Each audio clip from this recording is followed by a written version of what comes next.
It's Friday, folks. Time for another Friday Fuel Up where we take you from low octane to high octane, maybe a little 89 octane to 93 octane with a sales or a finance tip. But today, we're going to talk about credit, how to set up our kids for credit success. In other words, if I could go back to being 16 or 18 years old, what would I have done different about credit? I know many of y'all can probably relate. Man, there's a lot of different things I would have done completely different. Nobody taught me about credit. But I'll tell you what, when I got my hands on that first credit card, I was ready to use it, and nobody taught me how to use it. So here's what I'm going to be doing personally with my children. Before the age of 18, you can only add them as an authorized user.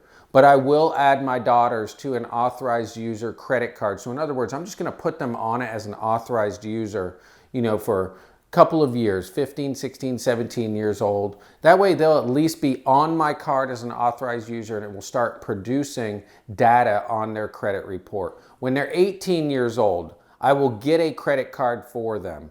They may or may not be able to use it for gas or simple things, and it'll probably only be a $200 or $300 credit card, so they can't get themselves into trouble. But I'm going to show them the basics of credit management. I'm going to help them get history established. So by the time they do get into their early 20s, I want them to buy their first property versus renting. They will have an over 700 credit score.